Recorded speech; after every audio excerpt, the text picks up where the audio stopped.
와, 근데 이 정도면 진짜 많이 단번에 빠진 거거든요. 근데 왜 하필 이럴 때 굳이 테슬라랑 비트코인을 가지고 이분이 이 선생님께서 왜 이런 말씀을 또 하셨을까? 근데 이분 말씀하시는 게 정답일까? 왜 하필 지금 이런 얘기가 나올까? 반대로 해석해야 되지 않나? 항상 미디어에 꼭 이럴 때 이런 뉴스가 나올 때는 테슬라와 비트코인. 자, 그리고 이거는 인도 시장에 관해서 우리가 얼추 알 수 있는 건데, 이건 뭐 국가기관에서 나온 어떤 그런 데이터나 이런 게 GDP, GNP가 아니잖아요. 고피자에 관한 얘기예요.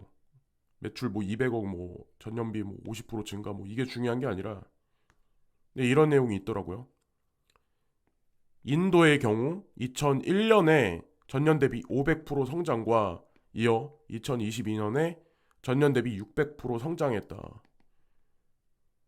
우리나라랑 아니면 북미랑 비교를 했었을 때 이 정도까지 성장할 정도면 어마어마하게 가파르게 성장한 거 아닌가요? 그러니까 그만큼 소비도 엄청나게 일어난다는 얘기고, 제가 이거를 말씀드린 이유는 고피자가 대단하다는 얘기가 아니라 그만큼 시장이 있다는 얘기죠. 인도 성장에 관한. 이거는 외식 산업뿐만 아니라 다른 산업도 다 전반적으로 다 마찬가지예요.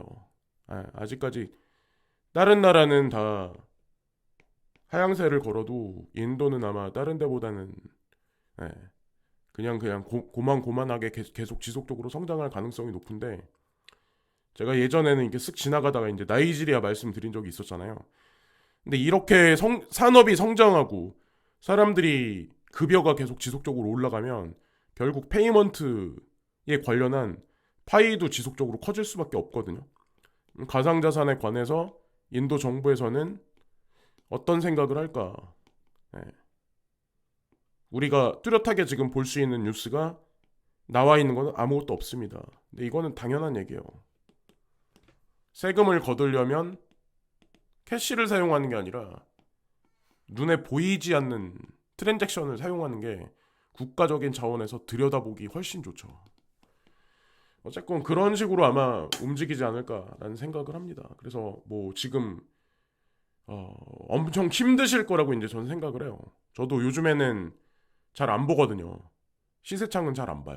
특히나 이제 총액이 뭐 얼마가 됐다. 이거 뭐 지금 팔 것도 아니고 여기서 50% 올랐다고 해도 뭐 그때 가서 뭐 팔 것도 아니기 때문에 제가 생각한 구간까지는, 예, 그냥 뭐 이러나 저러나 하여튼 뭐 전체적인 구조적인 어떤 뭐 중국도 움직임도 그렇고 큰, 예, 뭐 이변이 있거나 그러진 않는다고 저는 생각해요. 근데 다만 이제 숫자가 빠지면 사람은 확신을 잃어서 여기서 이제 포기하시는 분들이 더 많이 점점 많이 아마 늘어날 거예요. 제가 예전에도 이제 쓱 지나가다 이제 말씀드린 대로 결승점까지 가는 사람은 그렇게 많지 않을 거다. 그리고 가상자산에 투자해서 큰 돈 버는 사람은, 예, 그렇게 많이 안 나올 거다라고 말씀드렸던 이유가, 비트코인이 예를 들어서 뭐 몇십만 원인데 몇백만 원일 때, 단돈 몇백만 원일 때 그때부터 끈질기게 지금까지 계속 갖고 있는다는 자체가,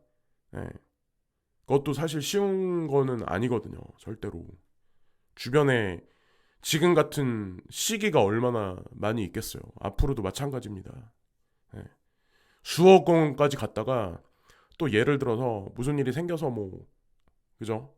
또 하락이 오면 거기서부터 또, 그죠? 지금 같은 어떤 이 시즌이 도래를 할 텐데, 뭐 경험이죠 뭐. 근데 다. 자, 여기까지만 말씀드리면서 오늘 방송도 마치겠습니다. 오늘도 좋은 하루 되세요. 감사합니다.